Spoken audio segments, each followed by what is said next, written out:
Welcome to Jerry's Coaching Conversations. A couple of weeks ago, I wrote a blog post and a video post around the 11 core leadership behaviors for success.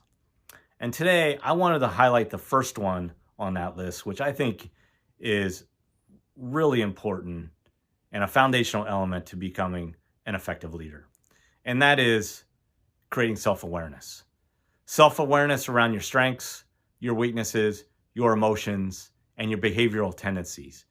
And it's really important to have that self-awareness around those elements, because if you do, it allows you to show up more often as an effective leader.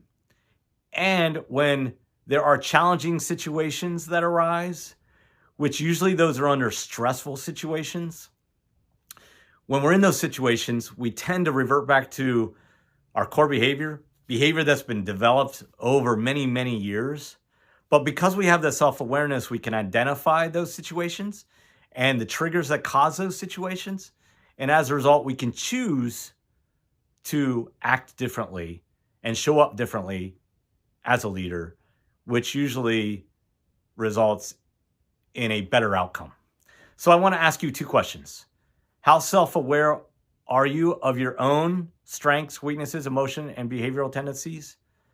And if you're not that aware, do you know how to go about to create that awareness? And for me, the biggest place you can go to create that self-awareness is using assessments. There are a variety of assessments on the marketplace today. Some of the more popular ones that you're probably familiar with would be things like Clifton Strength Finders, Myers-Briggs, DISC. But in my practice, I use a tool called Profiles International's PXT Select. And this is a very, very powerful tool that looks at the entire person, starts with your thinking styles, your verbal reasoning, your numerical reasoning, and how you process information. It also looks at 9 core behaviors and what are your tendencies within those behaviors. And then finally, it looks at your occupational interests and what do you love to do? Because we all know that if you're doing what you love to do, then you're more likely to be good at it because you're more engaged. And then it can take those various elements, especially the core behaviors, and you can see how that manifests into leadership behaviors and how you would react within creating a vision, creating your strategy, those various things that we're all accountable for as leaders. The second assessment I would definitely consider doing, and I would do both of these, I would look at the 360-degree assessment. And you can do that in a variety of ways. You can do it qualitatively, that is having a unbiased third party talk to peers, your manager, potentially suppliers, or customers, depending on the role that you're in, and asking them a variety of questions about your leadership tendencies so they can identify what your strengths are and areas that you can improve in. And then you could also look at more of a quantitative approach, which takes a deeper dive into a variety of areas. And Profiles International also has a 360-degree assessment in that area. But once you create that awareness through those couple of assessments, that's really the baseline.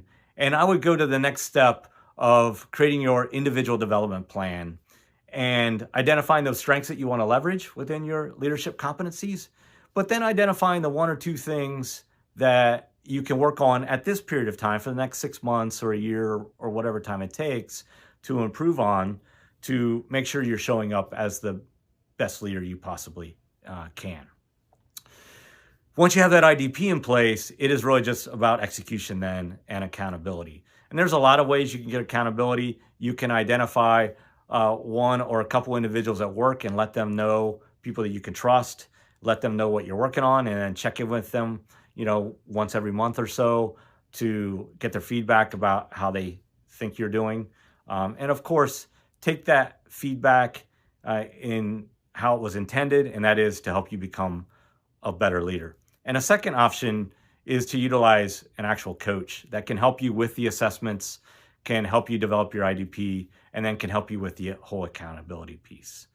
So one final thing I wanted to talk about relative to self-awareness, and that is I had had the opportunity over my career to go through a couple leadership programs. And one of those, at the end, I created my own bracelet as a reminder of what I wanted to do. And on that bracelet, it says, "Be a leader today." And you've probably heard me say many times, usually at the end of my posts, I say, "Be a leader today," or in my writings. And the intention of that is to make sure that I'm always showing up as the best leader I possibly can, and showing up today, not tomorrow, about that leader and taking action, but also always giving me that self-awareness about where my shortcomings may be, and as a result, trying to be the best leader I can and react in the best possible manner I can. So with that, I'll sign off as I usually do, and I'll challenge you with